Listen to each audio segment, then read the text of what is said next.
which, as you know, just keep illegal, more significant than the presidential vote. Now, why would I say that that is more important, which, as you know, just keep illegal, more significant than the presidential vote?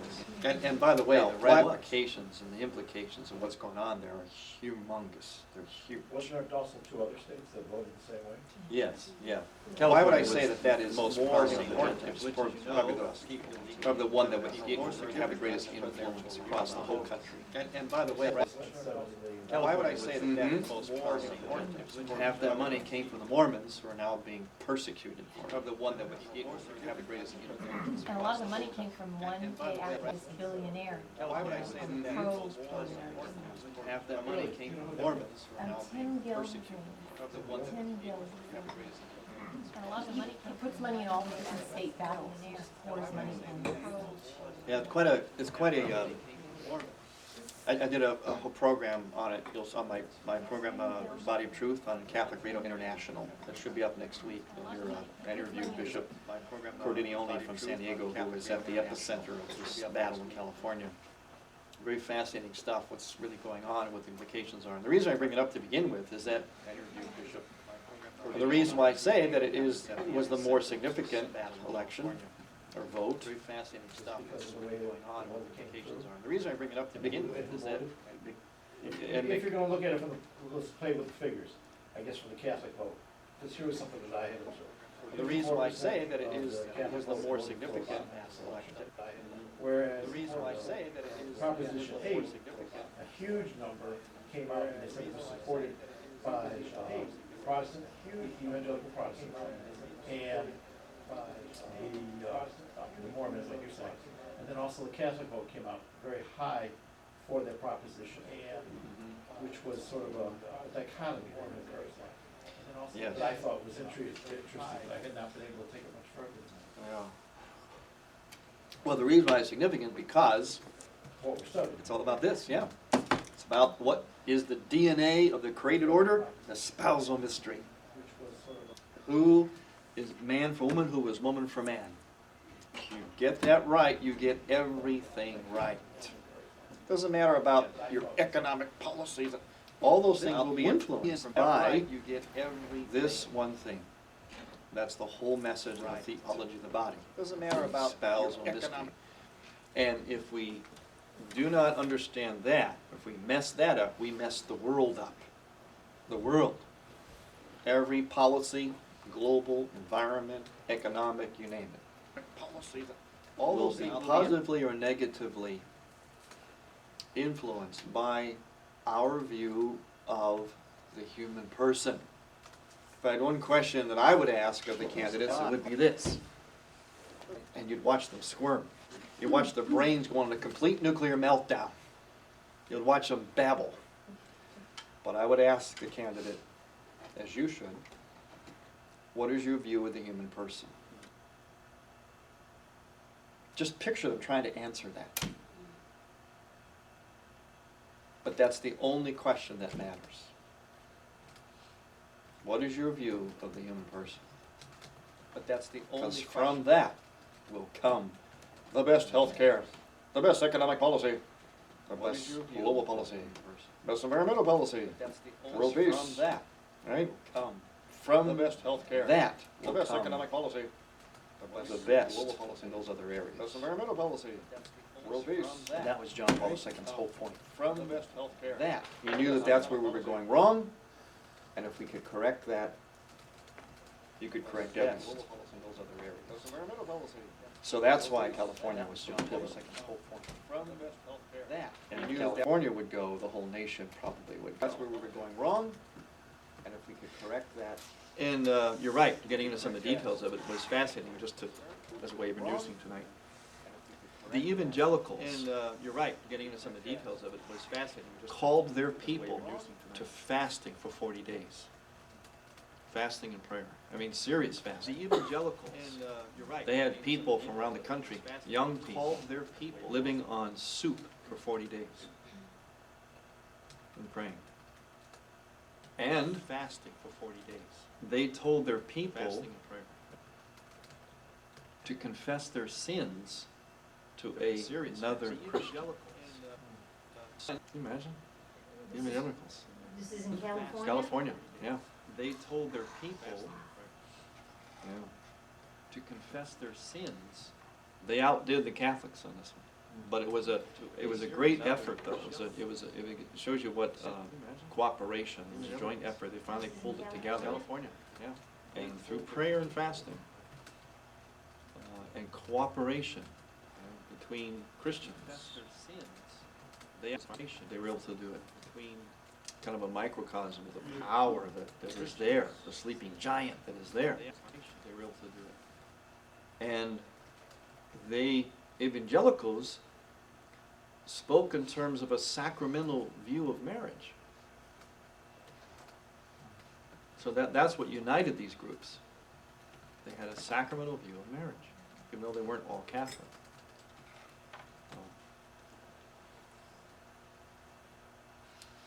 And that kind of begins what we're going to talk about tonight, and that is this word ethos. Ethos. The beginning of this section here at the top, and it's on page 264.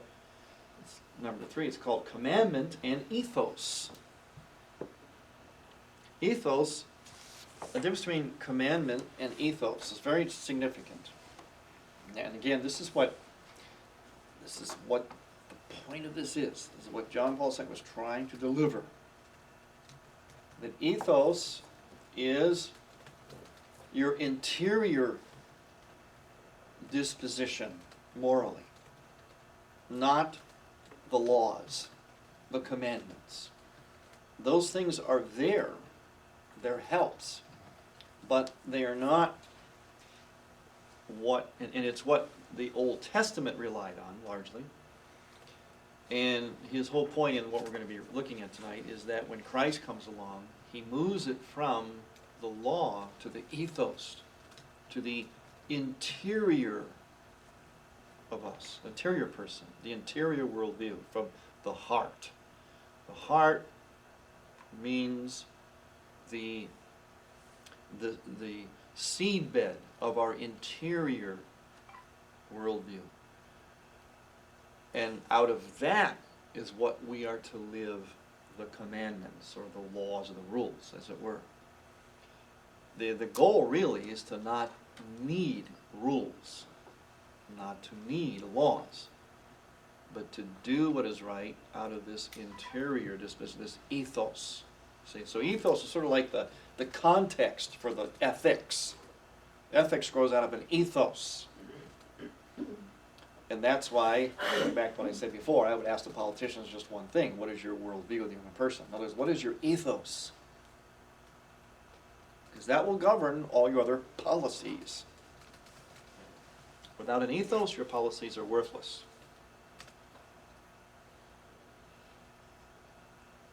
No matter who you are, Democrat, Republican, or whatever. So, okay, let's look at then, because he's, you notice it says Christ appeals. We're in a section called Christ appeals to the human heart, which is part of this whole era of the historical man. Remember, we have three. If you want to think of Theology to sum it up, the best way is there's three aspects of the anthropology. Original man, how things were at the beginning. Historical, what happened after the fall, and historical is what we're living in. That's why I call it the historical man. And then eschatological. Where do we go from here? What is our destiny? What happens is Christ comes into this era to redeem it and to point it to this era. In other words, Christ comes in to redeem us and then to show us the way. Okay, that's the anthropology. Then his other three so it's two sets of three. The other three is basically about celibacy, virginity. marriage, and then love and fruitfulness, which is basically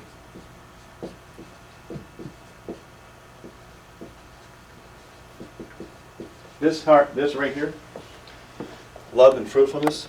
This is really the reason he compiled his Theology of the Body. Love and fruitfulness is the explanation of the total vision of the human person as applied to the church's teaching on contraception. It took all of this to make that teaching make sense. Because remember, in Humana Vitae, Paul VI said that it would only be understood if we could have a total vision of man, the human person. Total vision. If this is what John Paul II was trying to present. The total vision of the human person. Because only with that, again, the ethos, only if you understand the big picture can you understand the specifics. And in fact, when you understand the big picture, you automatically will accept the specifics. Unless you're just hard-hearted. But the reason we don't accept the specifics, we have trouble with the specifics, such as the teaching on contraception, because we don't understand the total vision. And Paul VI knew this. And John Paul came along to fill in that total vision.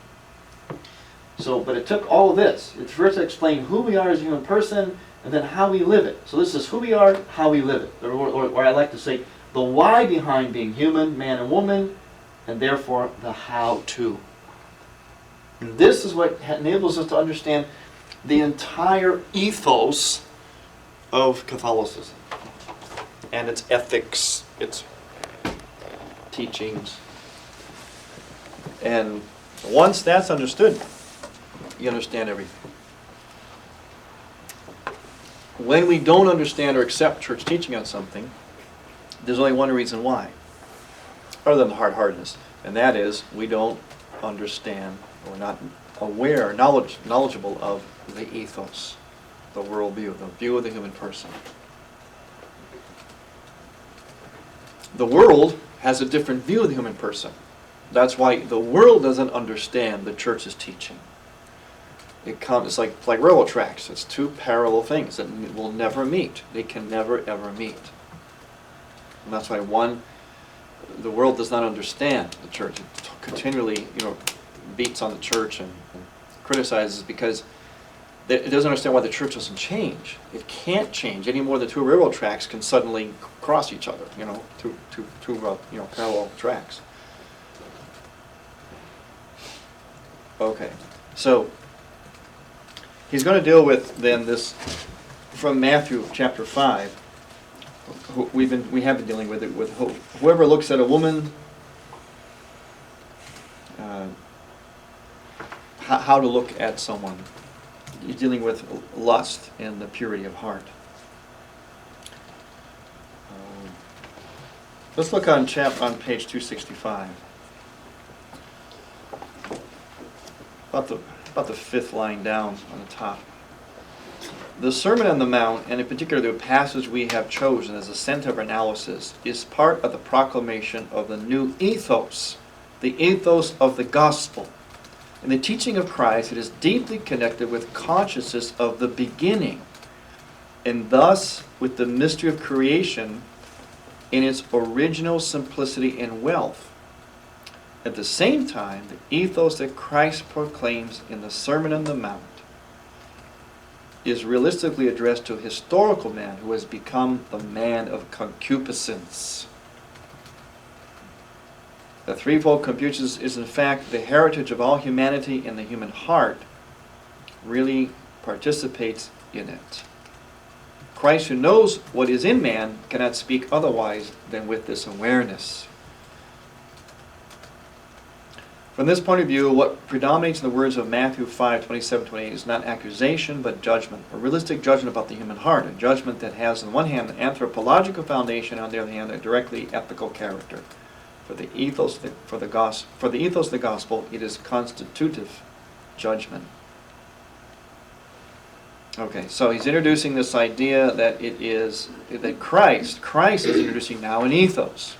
And to do so, he's going to show you that Jesus Christ is basically going to say that what's in the Old Testament, which a lot of people use to justify things like, as you'll see, polygamy, because it's in the Bible, Jesus Christ will say that what is in the Bible at that time was not what was in the beginning.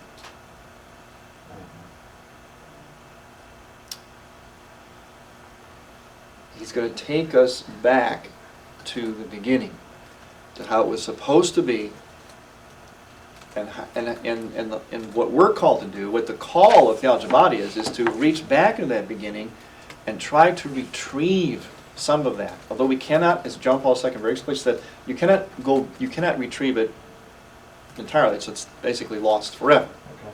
But you can enter back there to an extent. So we reach back, but then we also reach forward into eschatological man, into what Christ has ushered in. In other words, how he's come into this whole picture and said, yeah, retrieve some of the old, but I'm going to show you the new, the ultimate. Maybe ultimate be the better word. I'm going to show you the ultimate, which is even beyond the new, or the old, even beyond the old, the original. Okay. Christ is doing this? Christ is, yes. And you're going to show us how, right? Yes, that's how he, in his answer to the Pharisees. Say, let's read that. John, he spends so much time on that in the Theology of the Body. Let's read that passage.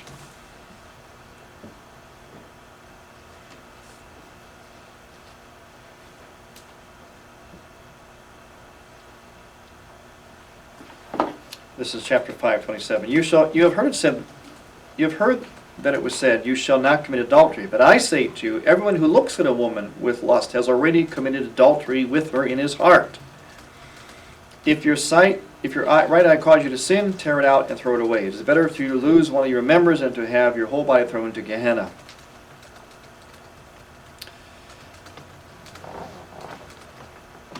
You have heard it said, you shall not commit adultery. But I say to you, everyone who looks at a woman with lust has already committed adultery with her in his heart.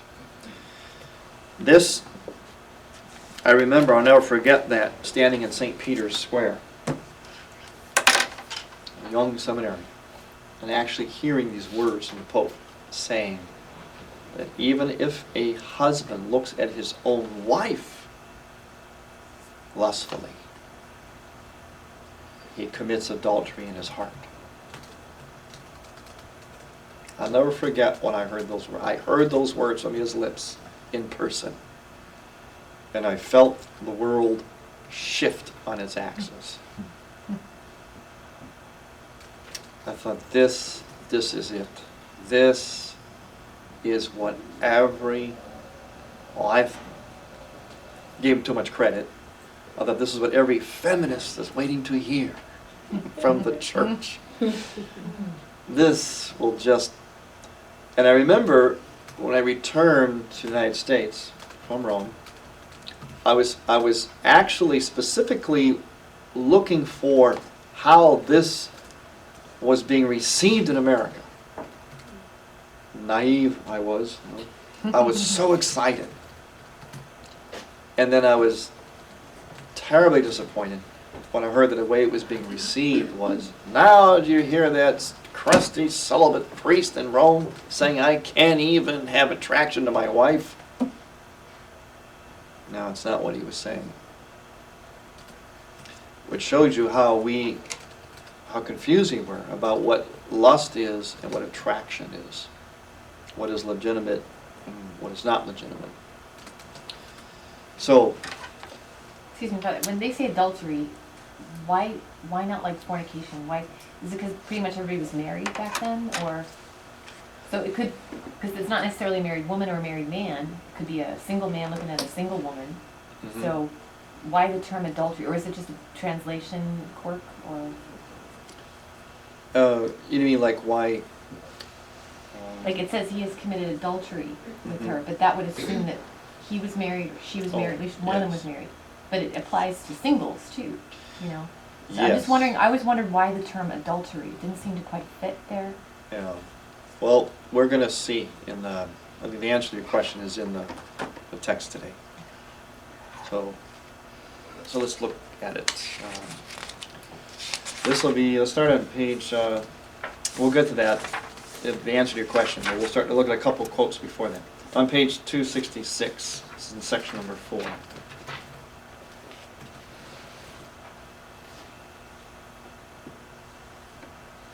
Because Christ appeals precisely to the human heart, which cannot be the subject of any generalization, with the category of, this is part in italics in number 4, with the category of heart, everyone is identified in a singular manner, even more than by name. He is reached in that which determines him in a unique and unrepeatable way. He is defined as humanity from within. Okay, so there's the idea that the heart is our interior disposition. And that's the thing that's important. This was part of the shift that Christ was bringing into this whole ethos. He was taking it out of the external observance and moving it into the heart, into the interior of the person. Okay, let's look at number 5. The image of the man of concupiscence concerns above all his innermost being. The history of the human heart after original sin is written under the pressure of the threefold concupiscence, with which also the deepest image of the ethos is connected in its various historical documents. At any rate, that innermost being is also the strength that is decisive for external human behavior as well as for the form of the many structures and institutions on the level of social life. If we deduce the content of ethos in its various historical formulations from these structures and institutions, we always encounter this innermost aspect proper to man's inner image. This image is in fact the most essential component. The words of Christ in the Sermon on the Mount, especially those of Matthew 5:27-28, indicate this fact unmistakably. No study on human ethos can pass by this fact with indifference. In other words, translated, the view of the human person. The view of the human person will determine your ethos, and from that, the ethics.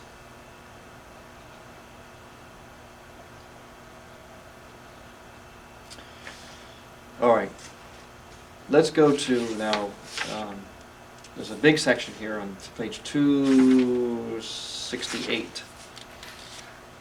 He's going to explain this, we're going to answer Sister's question. We're going to start it, I'm going to start it, I think we need to start it just before that.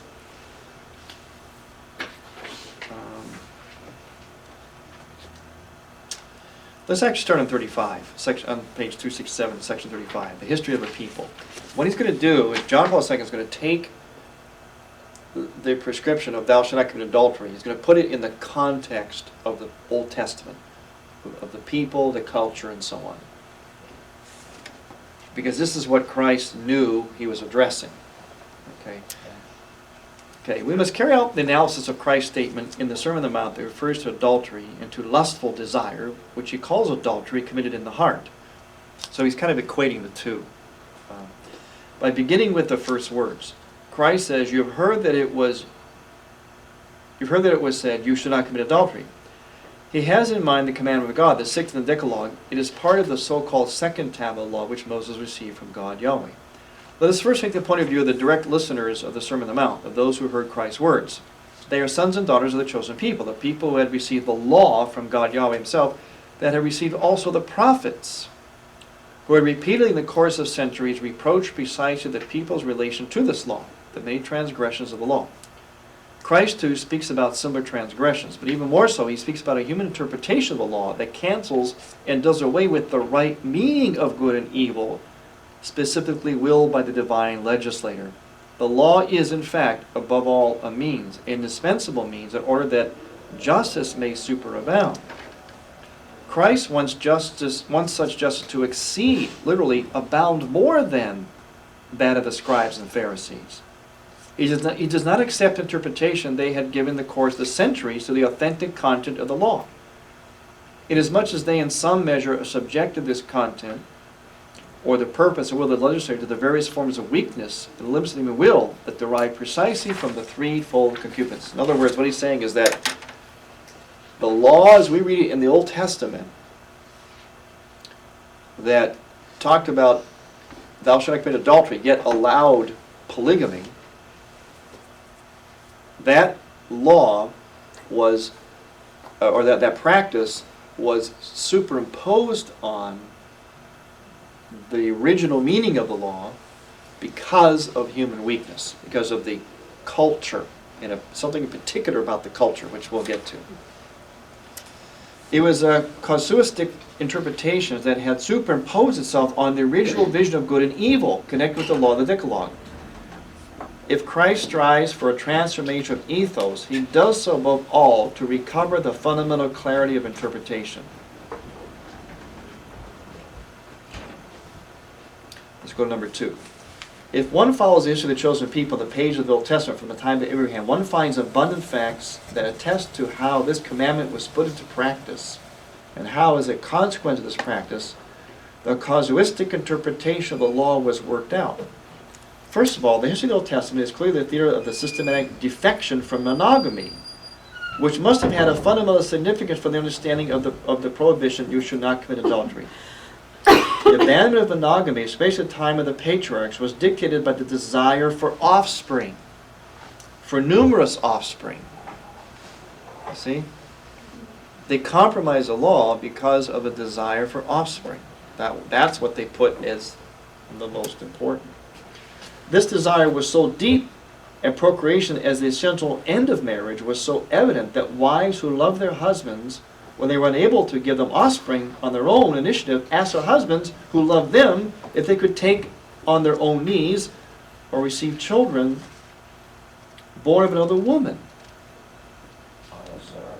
Exactly. And even Rachel and Jacob in Genesis 30. These two narratives reflect the moral climate in which the Decalogue was practiced. They illustrate the way in which the Israelite ethos was prepared to receive the commandment, you shall not commit adultery, and how this commandment was applied in the most ancient tradition of the people. The authority of patriarchs was in fact the highest in Israel and had a religious character. It was strictly tied to the covenant and the promise. The commandment, you shall not commit adultery, did not change this tradition. Everything indicates that its further development did not limit itself to the rather exceptional motives that had guided the behavior of Abraham and Sarah, Jacob and Rachel. If we take as example the most illustrious representatives of Israel after Moses, namely the kings of Israel, David and Solomon, the description of their lives attests that effective polygamy established itself, and it did so undoubtedly for reasons of concupiscence. In the story of David, who had also several wives, what is striking is not only the fact that he had taken the wife of one of his subjects, but also the clear consciousness of having committed adultery. This fact, as well as the king's repentance, are described in a detailed and suggestive way. 2 Samuel. Now here's one of the key points. By adultery, one understood only the possession of another's wife, but not the possession of other women as wives next to the first one. See, so this is what they're...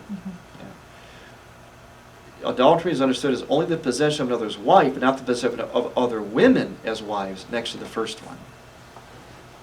The whole tradition of the Old Covenant indicates that the effective necessity of monogamy as an essential and indispensable implication of the commandment, you shall not commit adultery, never reached the consciousness and ethos of the later generations of the chosen people. Okay, we're down to number 4, down a few sentences.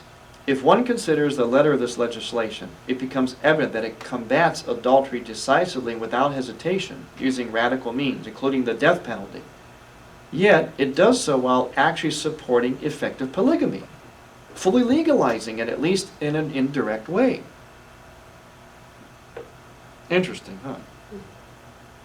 Adultery is thus combated only within definite limits, and within the circumference of definite premises that make up the essential form of the Old Testament ethos. In these laws, adultery is understood above all, and perhaps exclusively, as the violation of the man's property right regarding every woman who was his legal wife. usually one among many. Adultery is not understood by contrast as it appears from the point of view of the monogamy established by the Creator. You see, the Old Testament laws were already different than what was intended by the Creator in the beginning. Yes? One quick question. Back at the end of 2, when he's talking about, when Abraham and Sarah is barren, and then so she asks Abraham to sleep with Hagar so that they can have a son. It says that was sort of a concession to his, to their weakness that that they wanted to have children so badly that they sort of violated the way that it was supposed to be. I need to read that story again, but didn't God kind of give him permission to do that, like Abraham to sleep with Hagar, or was that just Sarah that said, "Oh, go ahead and do it because we really need kids"? It's mostly Sarah, Okay. and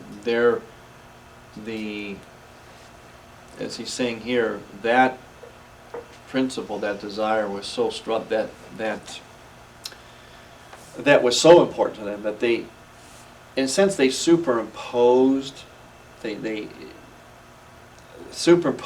kind of interpretation of God's will over the law, so that would allow them to do this. So it became a norm in the time of the patriarchs.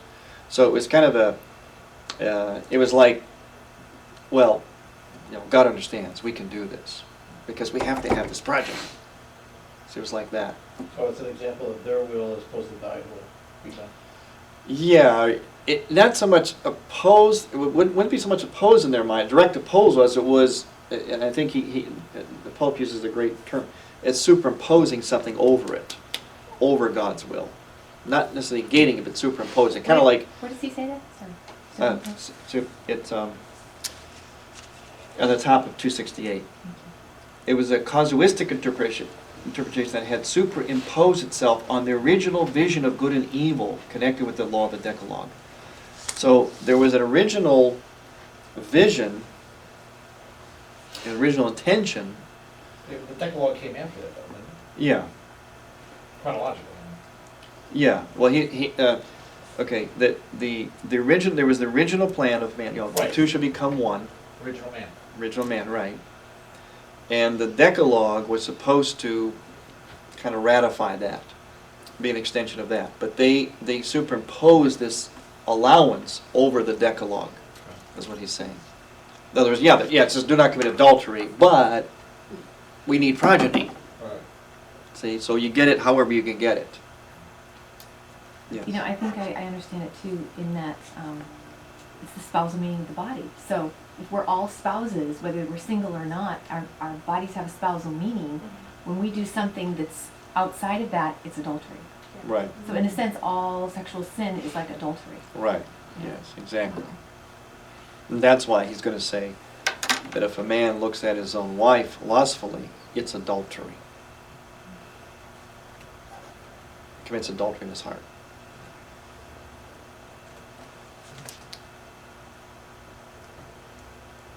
Okay, let's see.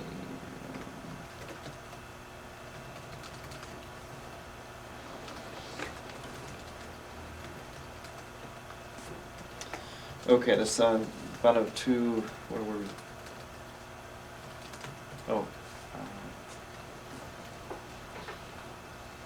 Oh yeah, number 4.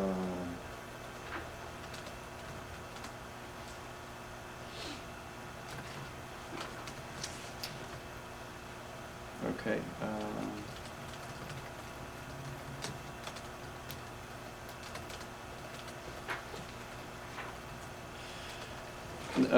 On page 269, the second paragraph under number 4.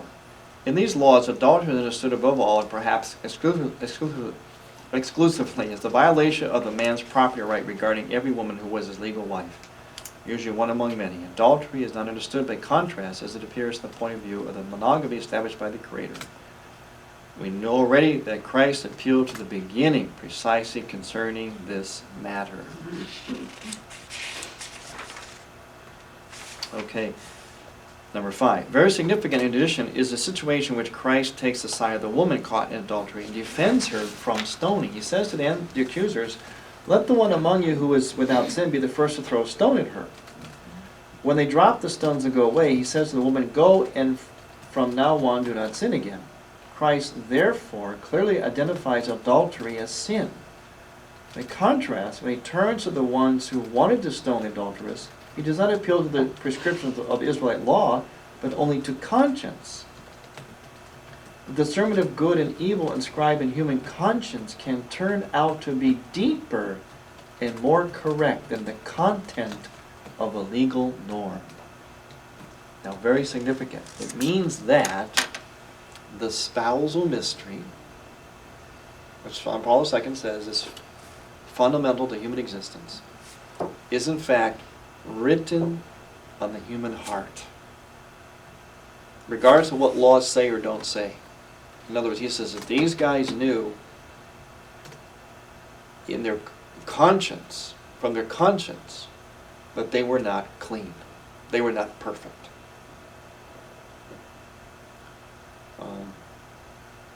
Which means they were, Christ is appealing to their conscience, or their interior ethos, not the law. In other words, these guys could have responded, oh, well, I didn't steal anybody's wife, so I didn't commit adultery. But they didn't. They turned away, knowing they were not without, that they were not without sin. And what sin was that? Then the sin would have been lust on their part, which they knew. It's not specified in the law. The law specifically says adultery, and as John Paul said earlier, they saw adultery basically as property, as taking another man's property, his wife. And these Pharisees, these guys would have known that. They would have lived by that. So why didn't they defend themselves and say, we didn't take anybody's property? But they didn't. They didn't respond because they knew they were guilty. They knew from their conscience, not from the law.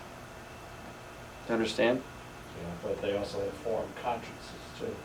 Yeah. Wouldn't have worked. Formed consciences, or just in their human heart. Just in their heart, they knew. This is why one of the reasons why when you really learn, people really hear this theology of the body, it does touch us in an area that's universal to all of us. It touches us in our hearts because it's written on our hearts. It's the truth about being human. In other words, we are hardwired. In fact, I just did on my program last week, there was an article about how men are genetically hardwired for monogamy. Believe it or not. Men are genetically hardwired for monogamy. So for men to be faithful, to seek out a partner for life, and to remain faithful to that partner is actually consistent with the hardwiring of males. It has to do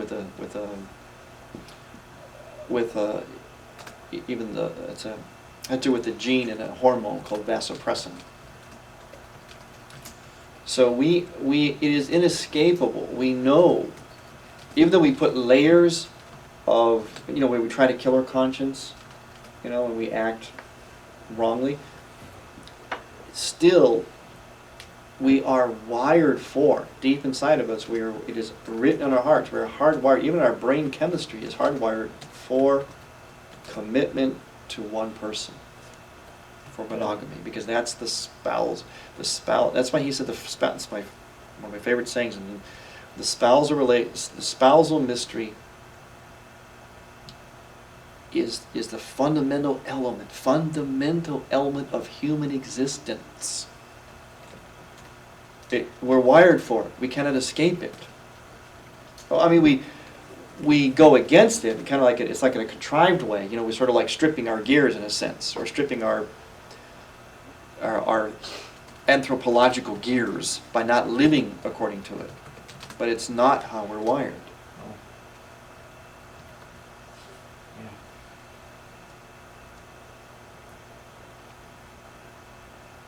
See, the whole, the key about the theology of the body is, John Paul II is like lifting a veil and allowing us to look into the human person and to see the human person as we really, really are.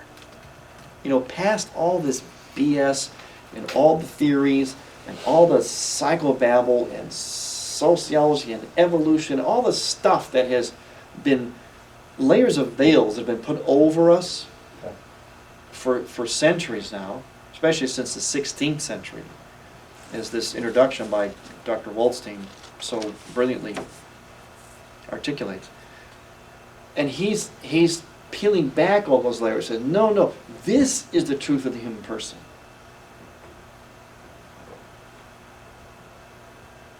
And the truth of it is that it's the smells of mystery. We are literally, it's written on our hearts, we're literally hardwired, even by our physiology, for union and communion with another.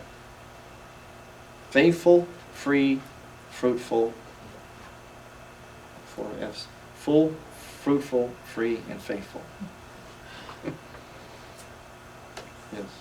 Why, like, if that spousal mystery is something that is sort of written on our hearts, you know, that each person can know, regardless of sort of their cultural or religious upbringing or whatever, why do we have such a hard time realizing that today? Like, you know, what we started all talking about, Proposition 8 in California and things. There seems to be this tension between we're sort of fundamentally good at heart, but we need laws to sort of keep us in line, because despite being good, you know, we want to do all these bad things.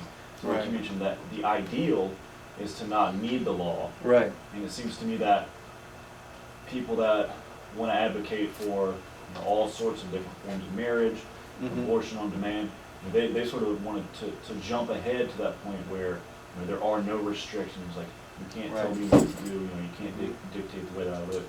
But we're not ready to live at that point because we're still so drawn towards like sin or like rebellion. I mean, like, I guess, why is it so difficult for people to sort of get into their hearts, so to speak? You know? Very good. It's because because as he's saying in this whole section, we now have the man, he calls it the man of concupiscence. In other words, our hearts have been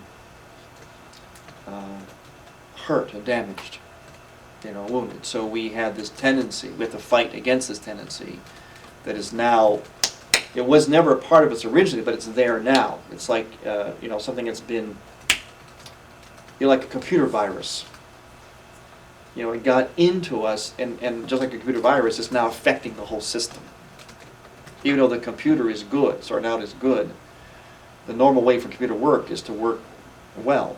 But now the virus is in there, so it cannot work well. And if we want to look at the sort of the dynamics of this thing, it has to do with, again, everything's a repeat original sin, of that autonomy. We want autonomy. We want to be able to do what we want without answering to an authority. So,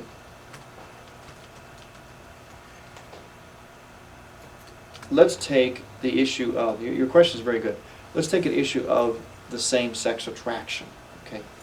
Same-sex attraction is not something written on our hearts. That's why we call it disorder. In other words, it's out of the order. So a person has this or feels this, they think they do. They can look at that through this spirituality, this lens, and come up with a much more redemptive view of that about themselves, which will require on their part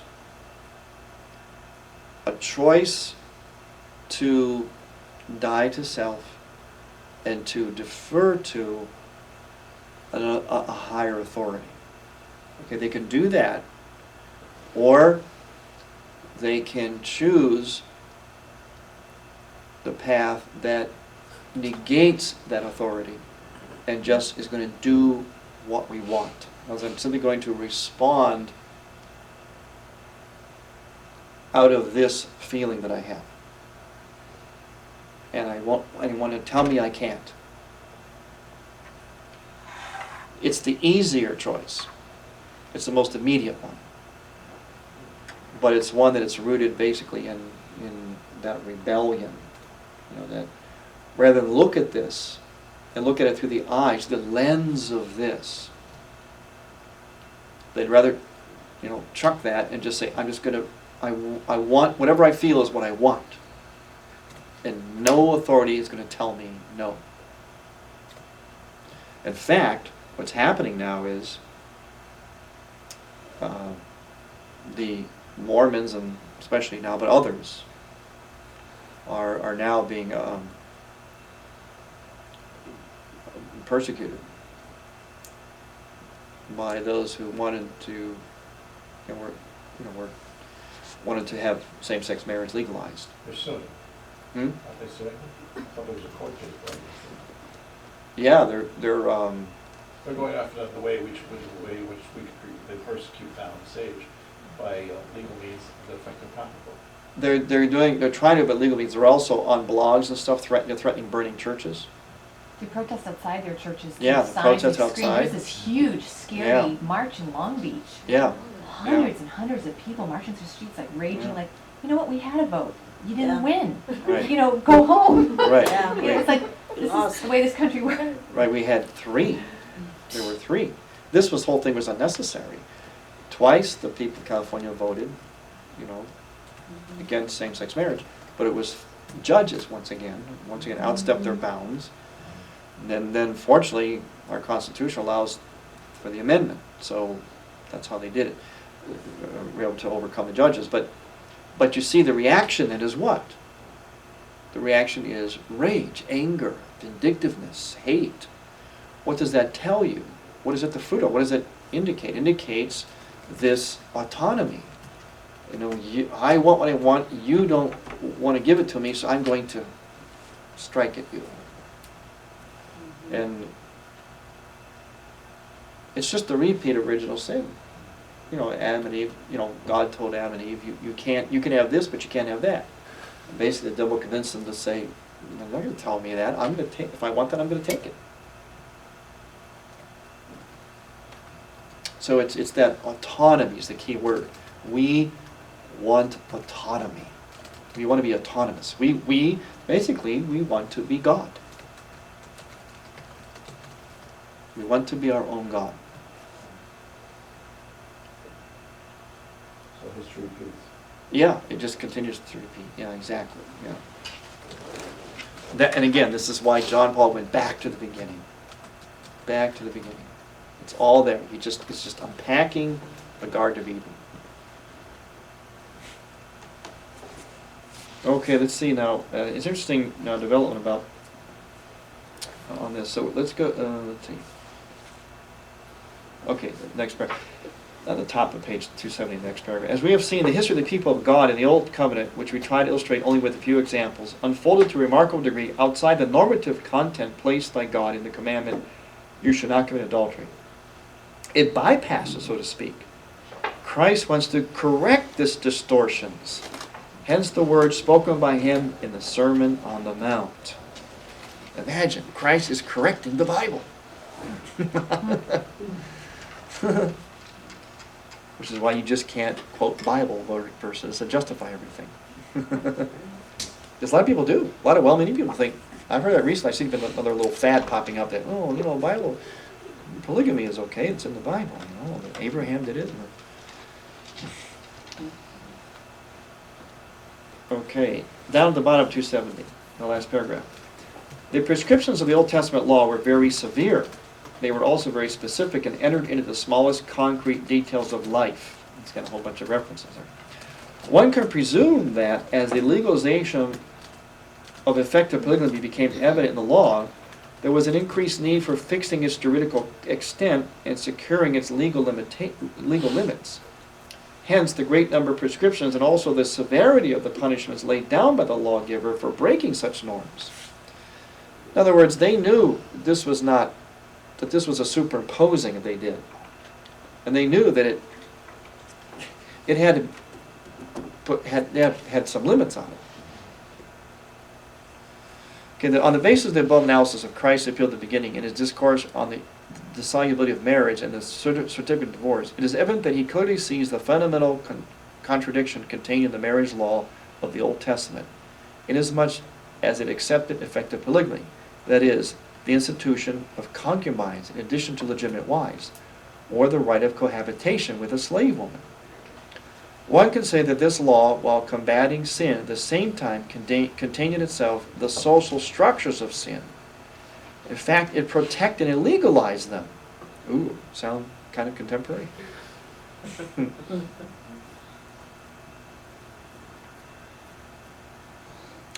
In these circumstances, the essential ethical meaning of the commandment, do not commit adultery, necessarily suffered a fundamental revaluation. In the Sermon on the Mount, Christ reveals this meaning again and thus passes beyond its traditional and legal restrictions. Wow. It is perhaps useful to add that in the interpretation of the Old Testament, while the prohibition of adultery is marked, one might say, by a compromise with the concupiscence of the body, the opposition to sexual deviation is clearly defined. The relevant prescriptions, which impose capital punishment for homosexuality and bestiality, confirm this opposition. As to the behavior of Onan, son of Judah, whose name is the origin of the modern term onanism, sacred scripture says that what he did was displeasing in the sight of the Lord, and he put him to death also.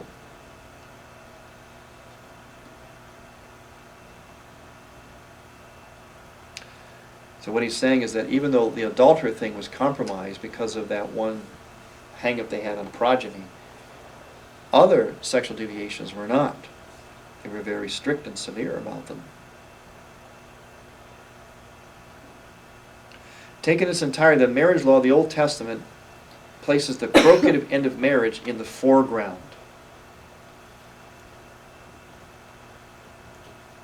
I want you to look at a footnote at the very bottom of the page, the last sentence.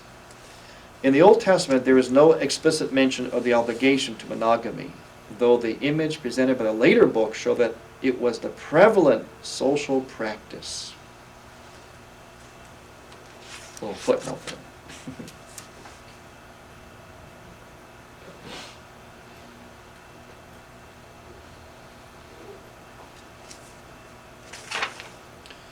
Okay. Taking in its entirety, the marriage law of the Old Testament places the procreative end of marriage in the foreground. In some cases, it tries to implement the equality of women and men before the law. For example, it explicitly says about the punishment for adultery. If a man commits adultery with the wife of his neighbor, both the adulterer and the adulteress shall be put to death. But on the whole, it judges the woman differently and treats her with greater severity.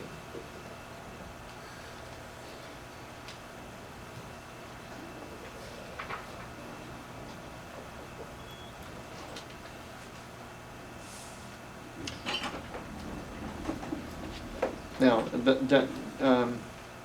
okay, we'll do number 3. One should perhaps draw, this is on page 272, one should perhaps draw attention to the language of this legislation, which is, as always in such cases, an objectifying language of the sexology of that time period. It is also an important language for the whole, the reflections of the theology of the body. We find in it the explicit confirmation of the character of shame that surrounds what in man belongs to sex. The sexual is even considered in some sense impure, especially in the case of physiological manifestations of human sexuality. Uncovering nakedness, for instance, is stigmatized as the equivalent of performing a complete illicit sexual act. The very phrase seems expressive enough. There is no doubt that the lawgiver sought to use terminology corresponding to the consciousness and practice of society at the time. In this way, the language of Old Testament legislation should convince us that not only that the physiology and the body manifestations of sex are known to the lawgiver, but also that they are evaluated in a definite way. It is difficult to avoid this impression this evaluation has a negative character. This certainly does not cancel the truth we know from Genesis, nor can one accuse the Old Testament, and among others, also the legislative books, of being a sort of precursor of Manichaeanism. Now, you know what Manichaeanism is, right? The judgment about the body and sex expressed in it is not primarily negative or even severe, but rather marked by an objectivism, motivated by the intention of setting this area of human life in order. It is not concerned directly with the order of the heart, but the order of social life as a whole, at the basis of which stands, as always, marriage and the family. Okay, you understand what he's saying? He's saying that these laws were, the point of them was not to say, he's cautioning, and don't think the Bible was saying that the body is bad, the sexuality is bad, even though they had these severe laws. These, what they were about, what their goal was, the right ordering of a society. They were all about what was good for the society, for the community. And especially, he says, as regards marriage and family. So that's what these laws were for. They were not, even though they seemed to be negative at first in some areas of the body and sexuality, that wasn't their intent. Their intent was what is good. It's just like the dietary laws, very much like the dietary laws. Why do they have all these dietary laws and laws about cleanliness and all that? Well, it's not because so many things of nature were bad or dirty, but because they believed that this was protecting the society at the time, you know, from diseases or whatever, you know. Okay, now his interesting point he brings it about the prophets. The prophets have a little different spin. We're going to look on page 273, about halfway down the first paragraph, halfway down number 5. It is the tradition of the prophets. When they referred to adultery, they wanted to remind Israel and Judah that their greatest sin was abandoning the one true God in favor of the cult of various idols that had been adopted easily and thoughtlessly by the chosen people, in contact with other peoples. In this way, what is characteristic of the language of the prophets is the analogy with adultery rather than adultery itself. Yet such an analogy also helps one to understand the commandment, "You should not commit adultery," and its interpretation, which is noted as absent in the legal text. In the revelations of the prophets, particularly Isaiah, Hosea, and Ezekiel, the God of the covenant, Yahweh, is often represented as bridegroom, and the love with which he joined himself to Israel can and should be equated with the spousal love of a people. Because of its idolatry and desertion of God, the bridegroom, Israel commits a betrayal before him that can be compared to that of a woman in relation to her husband. It commits, in fact, adultery.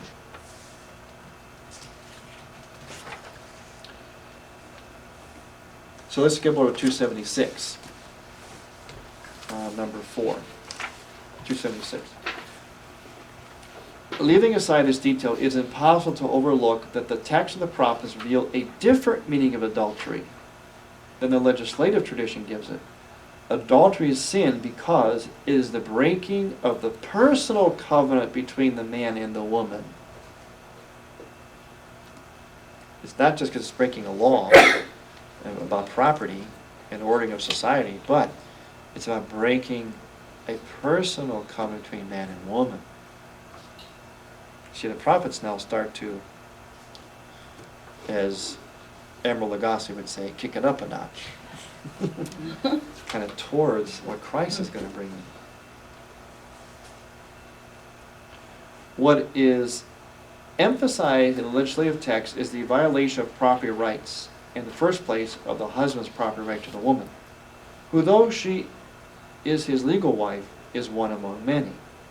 In the text of the prophets, the background of effective and legalized polygamy does not change the ethical meaning of adultery. In many texts, monogamy seems to be the only right analogy of monotheism, understood in the categories of the covenant, that is, of faithfulness and trust in the only true God Yahweh, Israel's bridegroom. Adultery is the antithesis of this spousal relation and the opposite of marriage, also as an institution. Inasmuch as monogamous marriage actualizes in itself the interpersonal covenant of man and woman, And it realizes the covenant that is born from love and welcomed by both parties as a marriage, and recognized as such by society. This sort of covenant between two persons is the foundation of the union by which the man unites with his wife, and the two will become one flesh. In the context mentioned above, one can say that this bodily unity is their right, bilateral. Above all, that is the regular sign of the communion of persons, of the unity brought about between the man and the woman, as much as they are spouses. Adultery committed by either of them is not only the violation of this right, which belongs exclusively to the other spouse, but at the same time a radical falsification of the sign. It seems that the oracles of the prophets express precisely this aspect of adultery with sufficient clarity.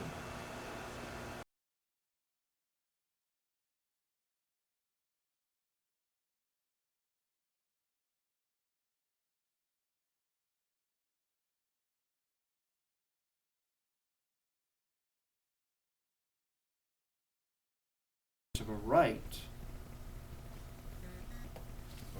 which belongs to each spouse, in other words, the right of the other person's person committed to each other. In other words, they have a right of monogamy, a monogamous relationship. But also, it's a falsification of the sign. The sign. And what is that sign? The sign is of the relationship of God to Israel, God to his people.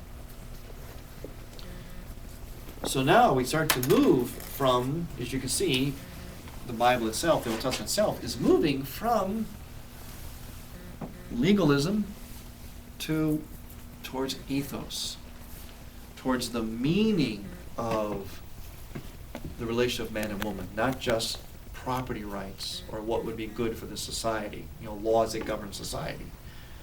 I mean, that's all well and good, that's part of it, but now it becomes more, what is this relationship of man and woman? Aside from the law, what is this?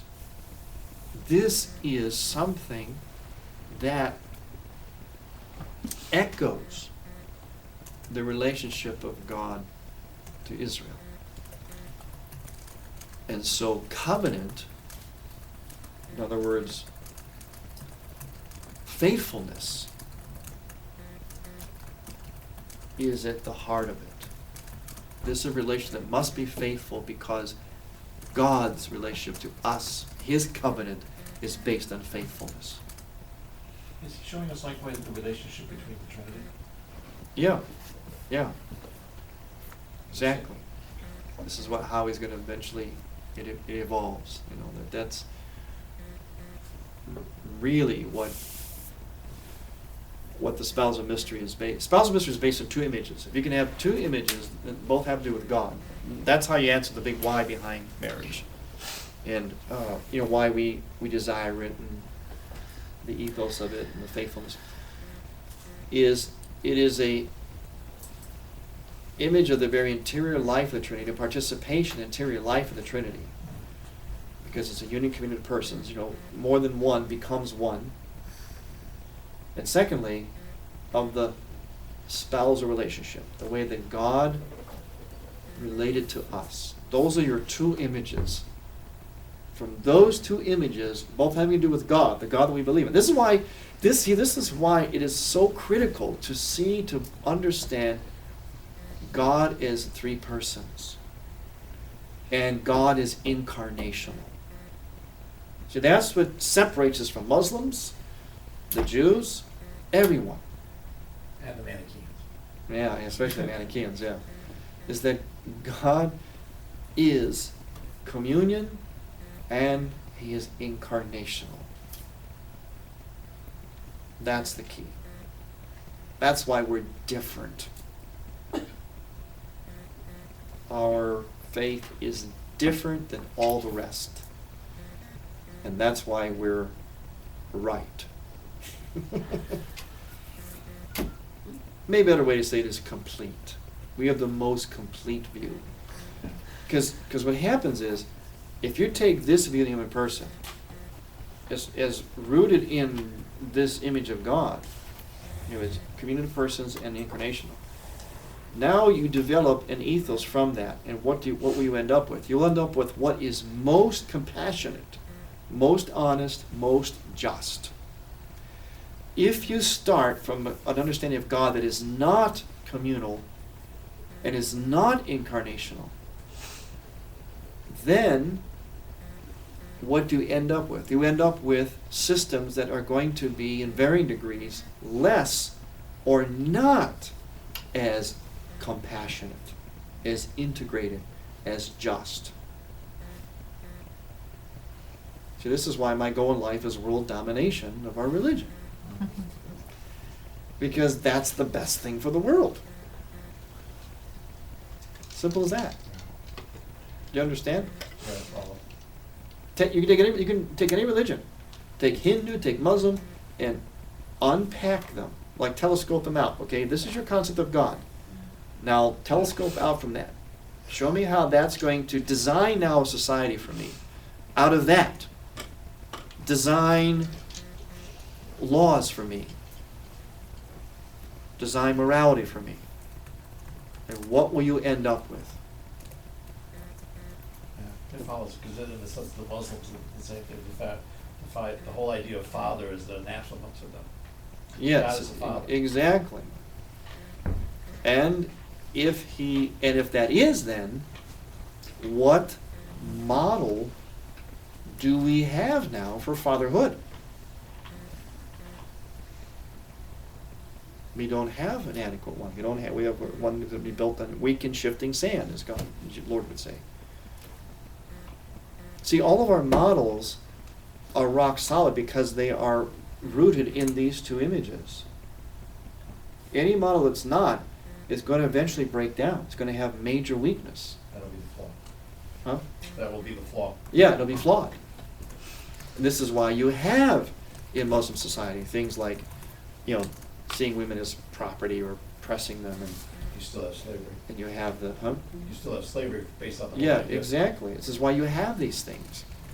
Because they grow out of an ethos that's based on a God concept.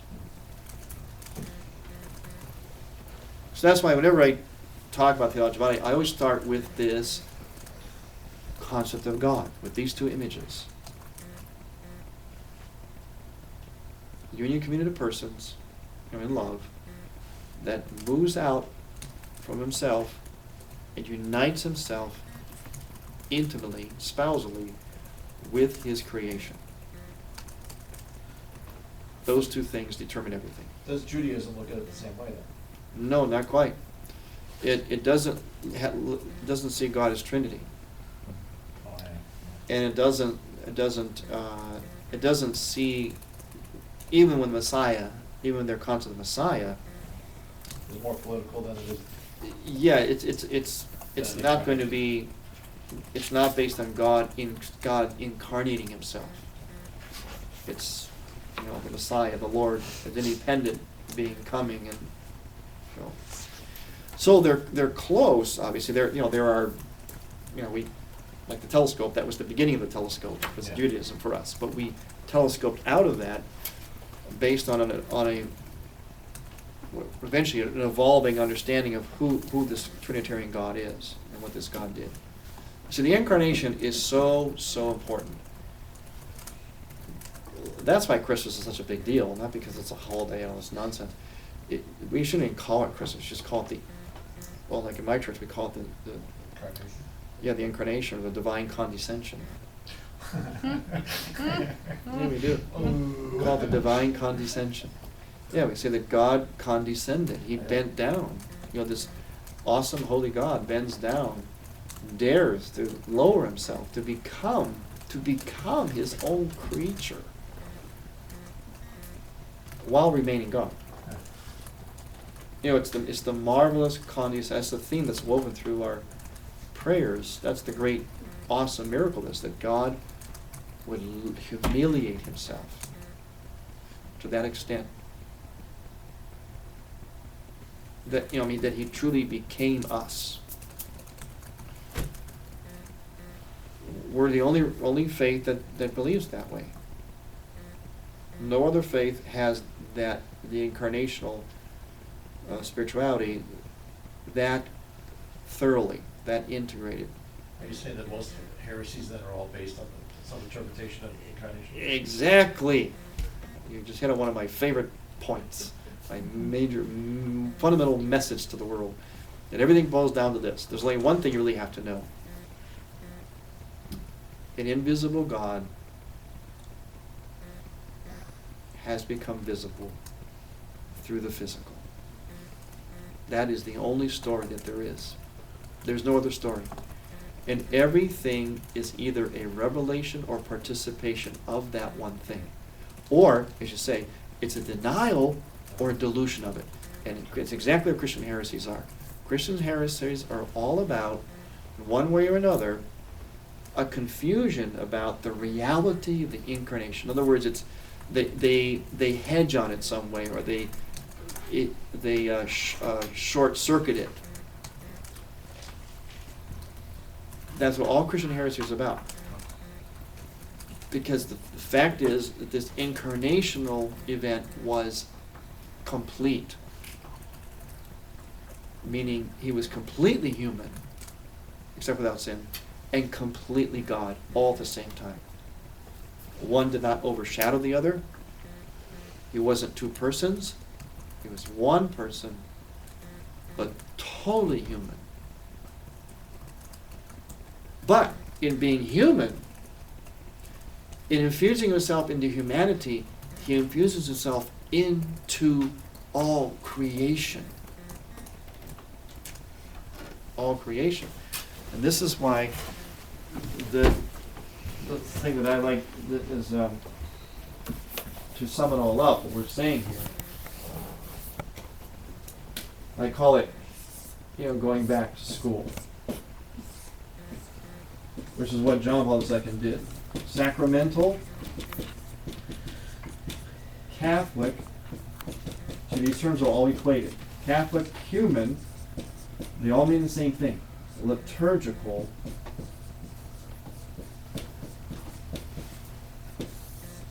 worldview, school, SCHL.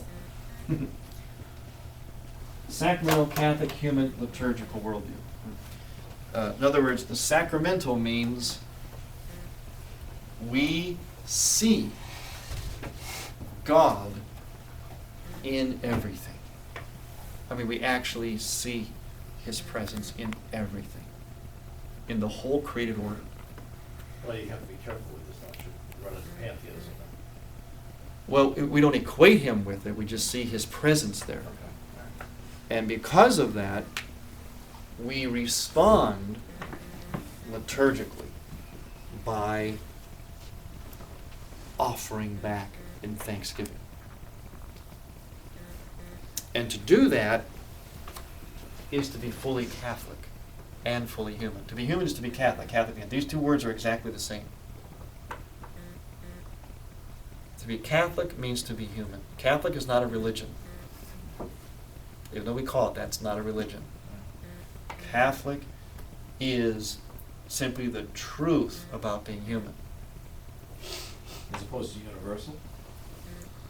Well, the technical word means universal, but the faith, the Catholic faith, is not a religion. I mean, I'm saying this, I understand. but Okay. we call it a religion, but it's not. It's more. It's not religion. It's not. It's okay. Yeah, it is, but that's sort of shortchanging it. Okay. Catholic simply means living this way. And what's the proof of that? What's the source and summit of our existence?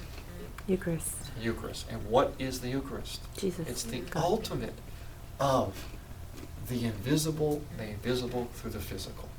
Right? It's the ultimate.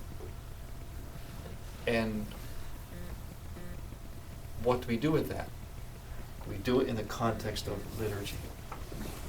In the Eucharist, the Eucharist is the gathering up of all creation,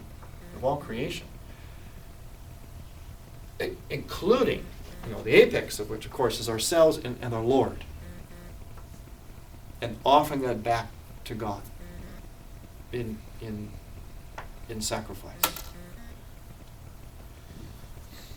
It's the That's why they even use the words, what human hands have made, things from the earth. Yeah. Made by God, but then with our hands too, co-creating with God, and all that's offered back to God. So, and see, this sacramental worldview is the correct view of the human person. And what he's saying in here, especially when you get towards the end, when he starts getting into about how, it's one of my favorite parts, about the language of liturgy is conjugal, and conjugal relations are liturgical. He completely equates the ultimate human expression of love with liturgy, and vice versa.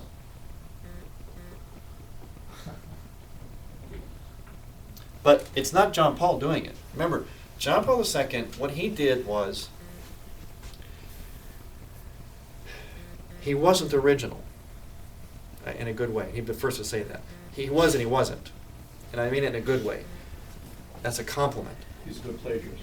He wasn't original in the sense that all he did was go back into the soul, the heart of the church, of what Catholic really is, what human really is. What is original with him is how he put it together.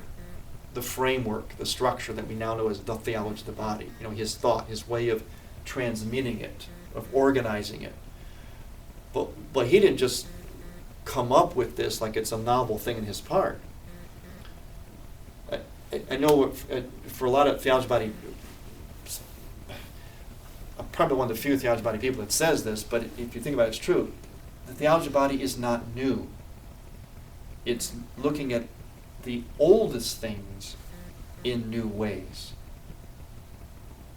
And John Paul will be the first to admit that, because where did he go? There's over 1,400 sightings from Scripture between the pages of this book. 1,400. So he went into Scripture, it went into the mystics, the liturgy of the church, the human experience, and he also threw in science. So he went back and dug into this stuff that was forgotten and covered over.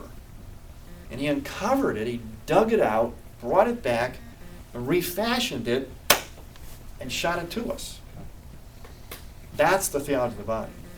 Like what Aquinas did with Aristotle? Yeah, exactly. So, in one sense, it's not original, and that's the greatest compliment you can give to it. Meaning, it is the fundamental truth from time immemorial.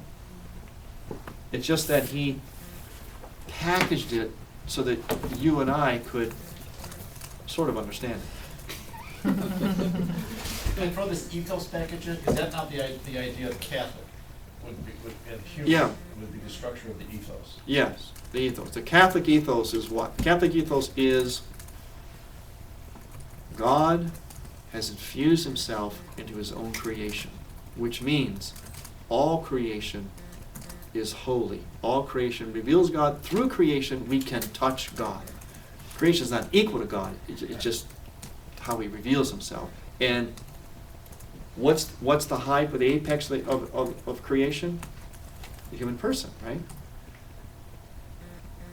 This is why I said the theology of the body is the answer to all of life's questions. Because the human, whatever we're saying about the human person, we're saying about all of creation. All of creation.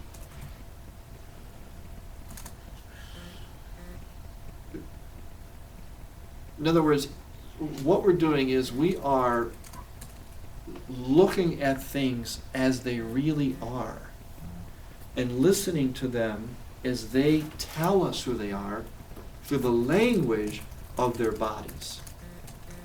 For us, it's the human body, but it's also the body of anything. A blade of grass, a flower, a star, an asteroid. Anything that has matter to it speaks. There's a language to it. It says what it is. Water tells us what it is, right? Does it not? And if we listen to that language, and we interface with the water according to what it tells us about itself, then good things will happen. If we don't listen to water, and we interface with it in a way that's not honest to what it is, then bad things will happen. What's a bad thing that will happen? Drown. Huh? Drown. Drowning, floods, pollution, right? Yes. You mentioned earlier that, part of Christ's mission was to point us back towards the way things were in the beginning, but even more so to sort of lead us towards our ultimate fulfillment, our ultimate destiny. If, let's see, how can I say this?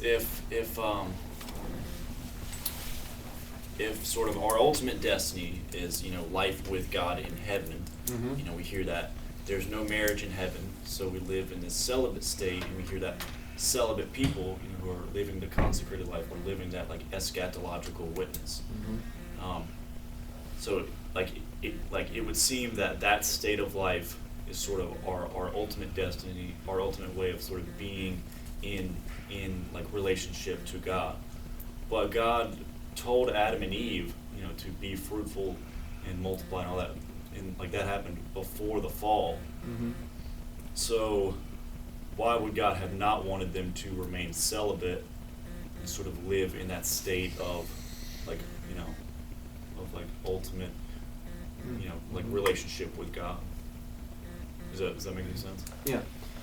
It's because he wanted very simple, on the very simple level, God wanted as many people as possible living with him, eventually as one.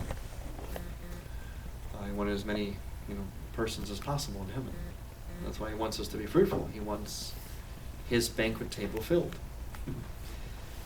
And being fruitful is a way of, it's a foreshadowing of the ultimate in heaven. That's why God encourages it. He wants us to put it in, basic language. He wants us to have sexual relations. He wants us to do that. He wants us to procreate. Yeah. Because it's our little snatch of heaven on earth. That's why people like it. It's how it's designed. So he wants to continue to be fruitful, multiply, and from Adam and Eve on, because it's how we experience a taste of things, heaven. And isn't heaven about union? It's not really Yes. about celibacy, like just being alone. It's really about more union than we've ever known. Right. And Exactly. with each other and with God and everything. Yeah, and I give you an example of when to put it precisely, sister. That's in the Western Church for marriage, they say till death do you part, right? In the Eastern Church, you know what we say? Till death unites you forever. Now, both sound like they're saying the opposite things. They're actually arriving at the same point, but coming at it from two different ways. The point is, there is celibacy in heaven, but not as we think of it now. So there's no marriage in heaven as it is here. But it's because everyone's united in heaven? Yeah, exactly. And it's the marriage of the Lamb. Right, it's the marriage of the Lamb. Yeah. Yeah, we're all one. We all become one. It better be, Right. because I've staked my life on it. No. Yeah, that's right. Yeah, that's like Please say it, please say it. when I talk with teenagers, I love to tell them, you know what John Paul II said that heaven's going to be like? Perpetual virginity. It is, but you have to understand what he means by that. It means total oneness, intactness. In fact, when a husband and wife enter into marital relations, the one flesh union, just like the word said, the one flesh union, they become virginal. Yeah, the goal of the one flesh union is virginity. Meaning what? Oneness, intactness. That's why when you look even with your wife or lust, you're violating your virginity. Yeah. Or your virginity with her? Yes. Okay, I see. Mm-hmm.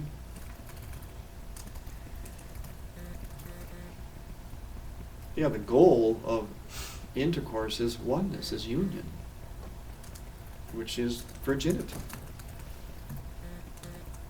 We're virginal you have to think more comprehensive about the word virgin. Think like a Catholic now. Catholics, we're supposed to think integrated, mystical. In other words, the ultimate meaning of something, not compartmental.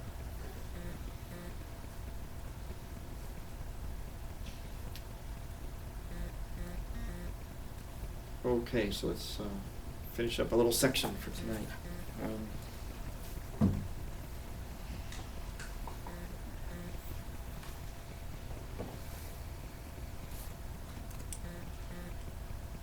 Okay, I think I'll continue with number 4 at the bottom, 276. What is emphasized in the legislative text is the violation of property rights, and in the first place of the husband's property right to the woman, who, though she is his legal wife, is one among many. In the text of the prophets, the background of effective and legalized polygamy does not change the ethical meaning of adultery. In many texts, monogamy seems to be the only right analogy of monotheism, understood in the categories of the covenant, that is, of the faithfulness and trust in the only true God Yahweh, Israel's bridegroom. Adultery is the antithesis of this spousal relation and the opposite of marriage, also as an institution. Inasmuch as monogamous marriage actualizes in itself in a personal covenant of man and woman, and it realizes the covenant that is born from love and welcomed by both parties as a marriage. A little bit further down. In the context mentioned above, one can say that this bodily unity is their right, but above all, that is the regular sign of the communion of persons. Okay, we read that, sorry. Okay.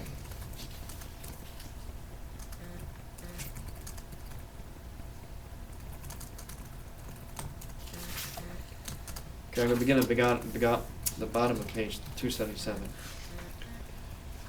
In italics, which means John Paul wanted us to know this. Anything in italics is what he wanted to emphasize.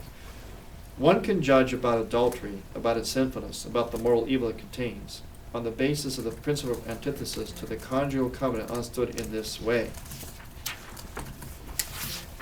We must all keep all this in mind when we say that adultery is a sin of the body. The body is here considered in the conceptual connection with the words of Genesis that speak in fact about the man and the woman who unite so intimately with each other that they form one flesh.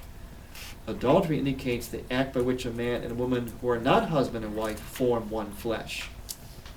That is, those who are not husband and wife in the sense of the monogamy established at the beginning, rather than the sense of the legal casuistry of the Old Testament. The sin of the body can be identified only in reference to the relationship between the persons. One can speak of moral good and evil according to whether this relationship makes such a unity of the body true and whether or not it gives to that unity the character of a truthful sign. In this case, therefore, we can judge adultery as a sin in conformity with the act's objective content. And this is the content Christ had in mind when he recalls the Sermon on the Mount. You have heard it, that it was said, you shall not commit adultery. Yet Christ does not dwell on this aspect of the problem.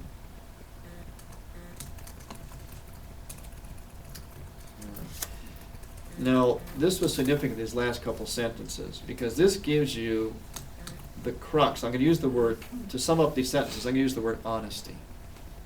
It's all about honesty. This is the whole, I call it the H zone. But just needs a way to understand it, I think. This is what he's saying. What he just said there was how to understand all of Catholic morality. I call it entering the H zone, which is the honesty zone. H, if we're honest with the language of the body, because like he's saying here that adultery is sinning with the body, but because of the sign of what the body's doing. That's sign, in other words, the spouse being the body says, I belong to you, period, and you to me. So if I unite my body with someone who I don't belong to, then my body is lying. And here's how it works. If we're honest in the language of the body, we will be holy. That's what holiness is. Holiness is the only ticket to happiness, another H word. And of course, if you do all this, you get the big H, right? Heaven. Now conversely, as the young people would say, if you diss honesty, you get another big H called hurt. And if you dishonesty and hurt enough, you get the other big H. So the only thing all you have to know, you're going to walk out of here being, you should all get PhDs in moral theology, and all you have to know is one word: honesty. Something is right or wrong based on whether it's honest with the language. Is the language of the body telling the truth or telling a lie? And the reason why it's wrong, because if it's a lie, a dishonesty, there's going to be hurt. See, that's the key. That's what makes something wrong. So what you do is, I give this to the teenagers as a handy little, I call it the hip pocket principle. When they want to know, like, how far do we go on a date? I tell them, well, take out your hip pocket principle. Ask yourself, what are you and she doing, or she and he doing with your bodies? What is it saying? Is it honest to the situation? If it's not, then you're hurting each other, and therefore it's wrong. If it is honest, then you're not hurting each other. It's good. Do it. Simple as that. And that's what's behind, how we articulate what's wrong with same-sex union and contraception, all the big hot-button issues, all boil down to one thing. What you're doing with the body is speaking a dishonesty, and that will hurt. And the church doesn't want you to hurt, nor does God. And this is what John Paul is saying right there in that passage about what makes adultery wrong in terms of the body. Because the body is a sign, it's expressing something. In that action, in an action of two bodies being united, say, we are united. We are to each other. That's it. Now, if you say, I'm with you, but I'm also with you, then you have a lie. Now, we saw what happened between Sarah and Hagar. There was a lot of tension, wasn't there? Because there was a dishonesty there. We're hardwired, even though the Old Testament, like he said here tonight, even though they overlaid this allowance for polygamy, it wasn't a happy situation, because we're not by nature hardwired for that. We're hardwired for monogamy.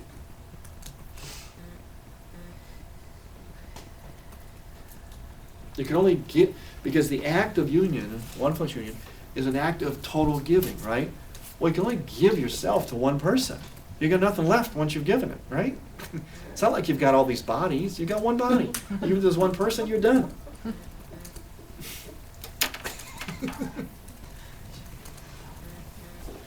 So polygamy is it's like a fantasy. It's like a lie. It's a lie. It's just you know what I mean? You can't give, and then if you try, there's all kinds of problems.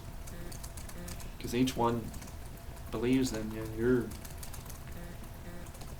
they all want to feel like they're the number one.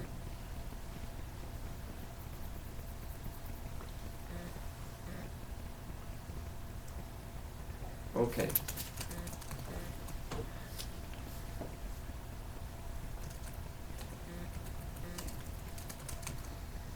On page 279, We're almost done here. 279, the second paragraph. We must ask ourselves, why has the center of gravity of sin shifted? Further, what is the authentic meaning of the analogy? If according to its basic meaning, adultery can in fact only be a sin committed in the body, in what sense does what man commits in his heart also deserve to be called adultery? The words with which Christ lays the foundation of new ethos need to be, on their part, deeply rooted in anthropology. Before we respond to these questions, we will dwell a little on the expression in Matthew 25, 27, 28 that makes, in some sense, a transfer or shift of the meaning of adultery from the body to the heart. It consists of words about desire. In the bottom of the page. We are concerned here not only with the psychological interpretation, but at the same time with the theological interpretation. Christ speaks in the context of human experience, at the same time in the context of the work of salvation. These two contexts, in some way, superimpose themselves on each other and interpenetrate. And this has an essential and constitutive meaning for the whole ethos of the gospel, and particularly for the content of the verb to desire, or to look to desire. Now, we're going to end here just the last 2 pages. Let's see.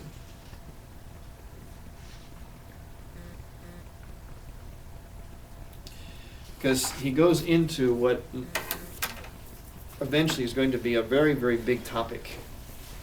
One of my favorites.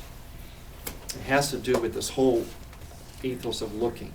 How do we, in fact, I'm doing I should have brought the flyers here. December 13th, I'm doing a men's day, a day of recollection for men on the whole topic of lust, desire, seeing, how to see.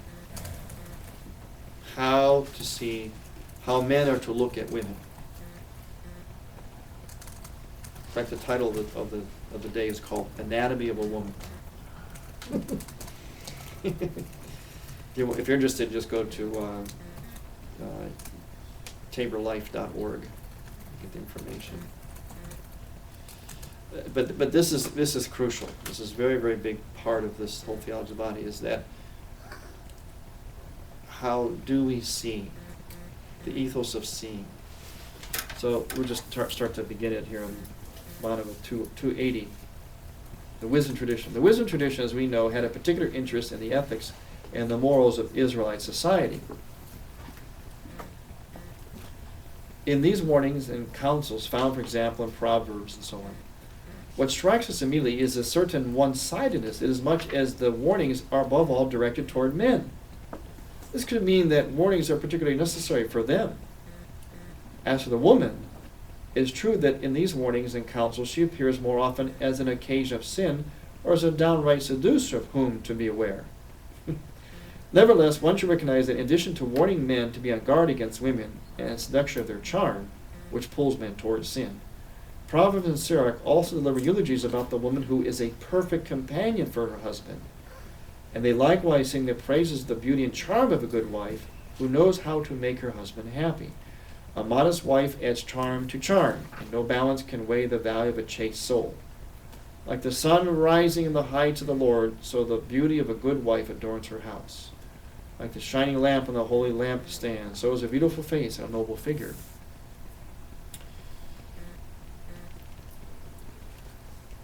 Like golden pillars on silver bases, so are graceful legs and steadfast feet. A wife's grace delights her husband, and her knowledge strengthens his bones.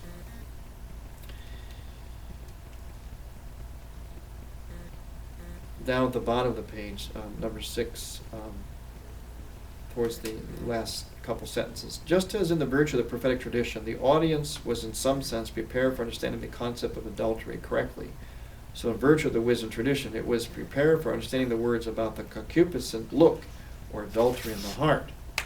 He's talking about the people to whom Christ was speaking in the Sermon on the Mount, that they were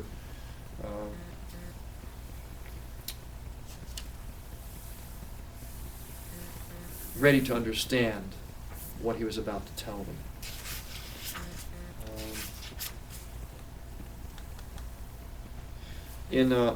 Let's see.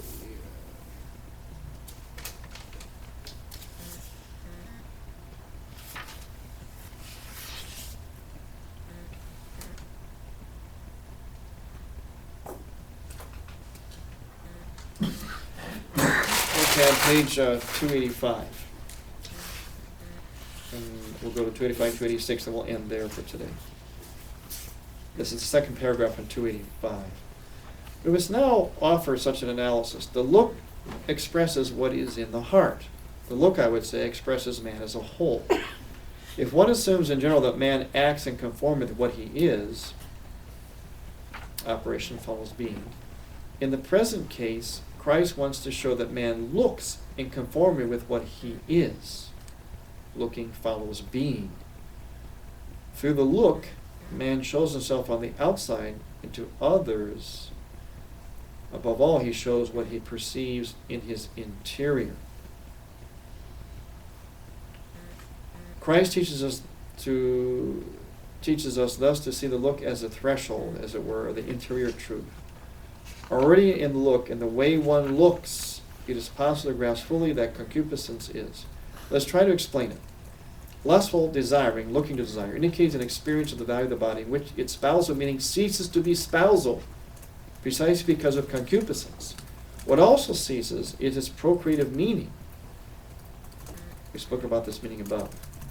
Which, when it concerns the conjugal union of man and woman, is rooted in the spousal meaning of the body and comes forth organically, as it were, from it. So when man desires and looks to desire, he experiences more or less explicitly the detachment from that meaning of the body, which, as we have already observed in our reflection, stands at the basis of the communion of persons, both outside of marriage and in a particular way when man and woman are called to build a union in the body. And the last point, next paragraph, halfway down.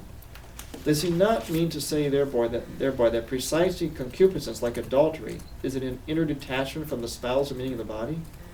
Does he not want to refer his listeners to their inner experiences of such a detachment?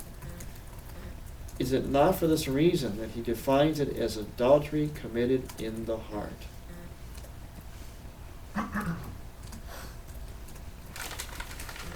It's interesting. He says, an inner detachment from the spousal meaning of the body. See, the body, this is where you can understand when he goes into, especially love responsibility, and also in here, the section of art, when he talks about the naked human body and looking at the naked human body, representations of it, such as the Sistine Chapel and so on, where he says that purity, in fact, I'll read the quote. I always love asking teenagers, what do you think the Pope would consider purity? And this always blows their mind. Here's the quote. Purity is the glory of the human body before God. It is the glory of God in the human body through which masculinity and femininity are manifested. From purity springs that singular beauty that permeates every sphere of reciprocal common life between human beings and allows them to express in it the simplicity and depth, the cordiality and repeatable authenticity of personal trust. Okay, so purity is the glory of the human body. So, seeing, and this is where we get into his whole presentation on art and using the human body in art, what's legitimate. I use this a lot. It's very, very helpful in terms of pornography and soft porn, how it works, what's wrong with it, why is it wrong. It all comes down to, do you see the person and the spousal dimension of the person revealed in the body? Or are you detached from that and you just see the body as something for procreation? And he's very explicit about this. He says that it is not the human body, the naked body, that is wrong. It is how it is seen and how it is presented. if it's presented as detached from revealing the person and the spousal meaning of the person, then it's wrong. Yes? What are like practical steps that you can take towards trying to cultivate that habit of, you know, looking at somebody and seeing the entire person, not just, you know, the way they are physically, or not just those, you know, external aspects. Like I'd heard stories from people who met John Paul II. They said, you know, when he looked at you, then it seemed like, you know, you were the only person in the entire room. And Right. And he sort of, you know, it's like the way that he looked at somebody, he saw the whole person. Right. And sort of gave himself to that Mhm. person. I mean, how do we go about, you know, taking practical steps towards looking at people in that same way? Well, it's part of a. Probably might be another discussion, but. Yeah, the course that I do, and I do a lot of that kind of work with, mostly because I come from an art background, so it kind of gives a little advantage there. The couple ways, real practically, is to learn how to see that way on lesser things, things of nature, human things, man-made things. In other words, it's a well, he uses the term the piece of interior gaze, but another way of looking at it is kind of like a contemplative gaze, contemplative look. In other words, where you practice seeing something as it really is. Its integrity, its design, its principles of beauty, of balance, of design. You start to do it with nature, do it with even human things, man-made things, and then learn to do that all the time, and then you apply it then to the human person, and you always try to make the person out to be a person. Sometimes you need to like especially especially where I work with the guys in this, I tell them, like, you know, we're a very pornified culture. We're a totally pornified culture. That's why one of the reasons we're so messed up sexually, because we're just surrounded. We're like living in a sewer. You know, if you live in a sewer, you can't help but end up smelling, right? Okay, so we all smell a bit because we live in a sewer, a sexual sewer. It's all around us. So what you do then, and what's the essence of that? The essence of that is the objectification of the person. It's a depersonalization. What you do then is personalize what you see. You can't avoid seeing it.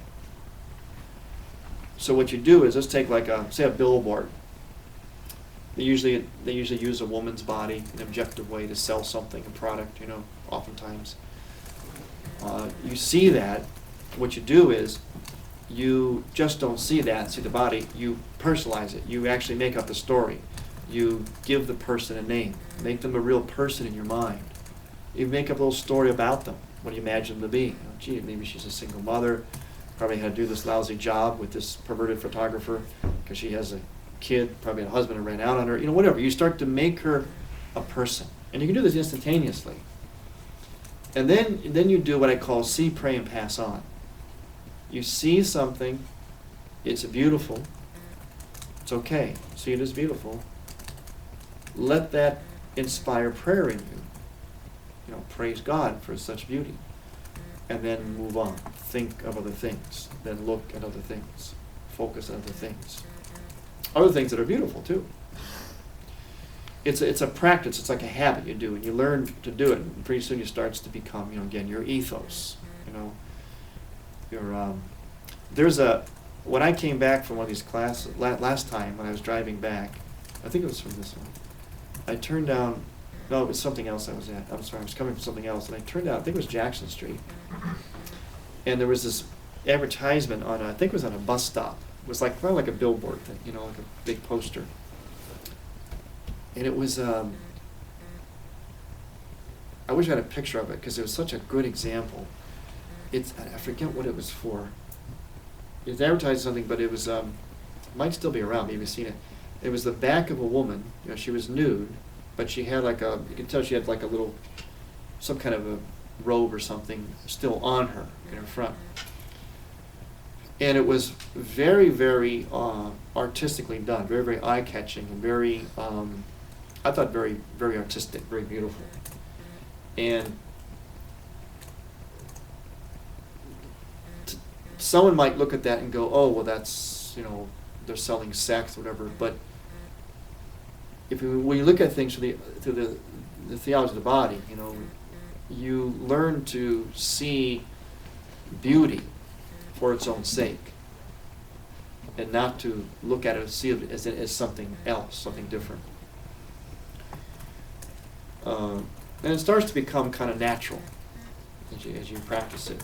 But that was a good example. It was a very, I thought, a very beautiful ad, even though it was using the human body, a woman's human body, nude, but in a very, I thought, tasteful way, in a very artistic way.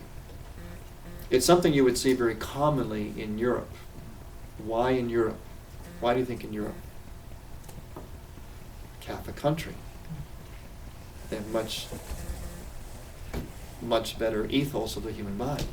They use the human body in sculptures everywhere, nudity, the Sistine Chapel, in ways that are not porn or even soft porn. This was not soft porn. This was very artistic. It was like a classical painting almost, but it was a photograph of a woman. It's the kind of imagery that would be very good for our culture to learn to look at and to see, to help us see the human body nude or partially or whatever, but presented in a way that's not provocative but still beautiful. And then you learn to see it that way, and then it's the best thing for combating lust. See, it's time to quit now, but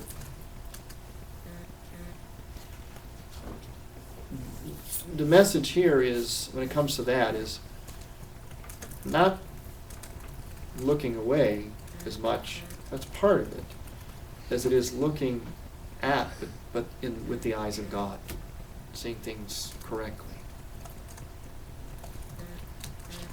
And it's just a discipline you learn, and you keep, you do it habitually, and then it starts to become more natural.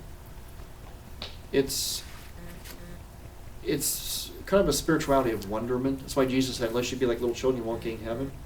Because what's one of the hallmarks of little children?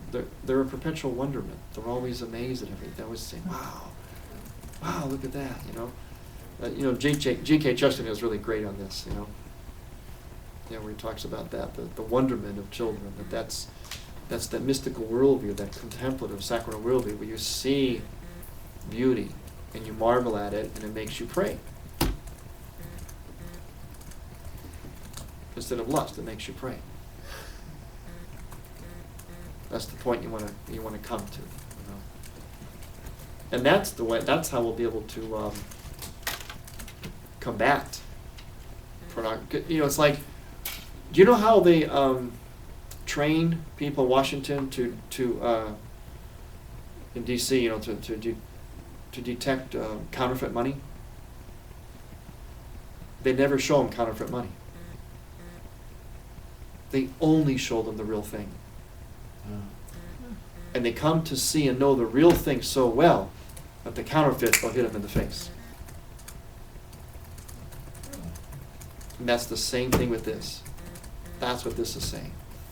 Look at the real thing and come to really see it, so that you don't even want the false thing. If men could see the way this is teaching us to see, we would not have a problem with pornography. This will single-handedly dismantle the entire porn industry. And that's one of the things I'm personally committed to, which means I'll probably end up with a bullet in my back. Because it's a multi-billion-dollar industry. But that's what'll do it. You simply will not have an appetite for it once you learn to see the real thing.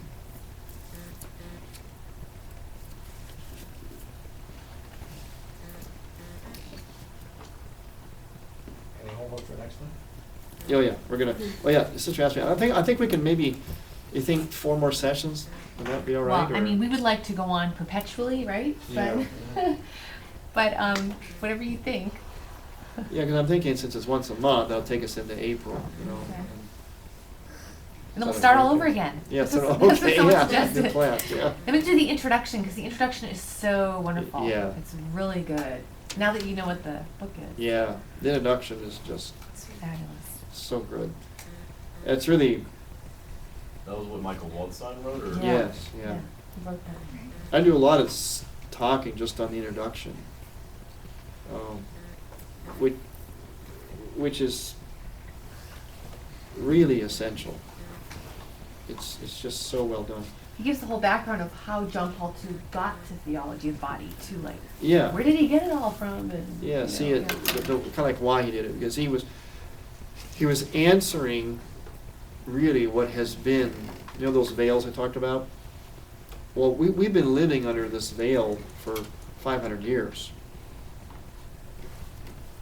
Believe it or not. We don't,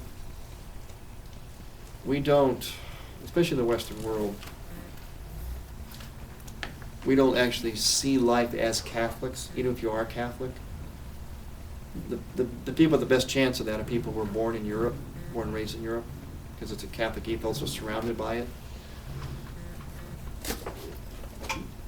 And the reason is because in the 16th century, to make it in a nutshell real quick, the 16th century, we entered the scientific era, and what happened was there was a shift in our worldview, which is basically a repeat of things like Manichaeism and all that, where basically the created matter, the physical became devalued because we could dominate it now. So the point of the physical world now is to dominate it, do whatever you want with it. It has no value, see. It got separated from the spiritual. And that's how we see life. That's why we pollute. That's why we use things. We use people. We litter.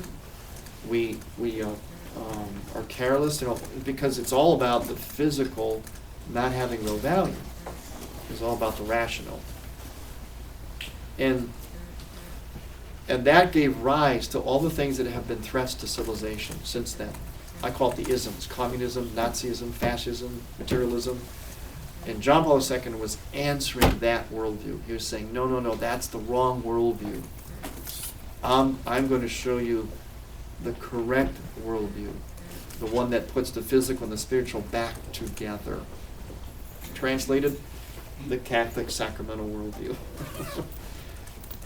Because once you do that, then you see the body then as holy and sacred. You can't just do anything you want with it. You can't do anything you want with the environment. You can't do anything you want with the created world, physical matter. Okay, thank you. See you tonight. See you next month. Then. Yeah. So, yeah, we'll read. We'll have 4 more sessions. So we'll just keep reading. From page 285 on. Yeah, from 286, number 40. Start with number 40.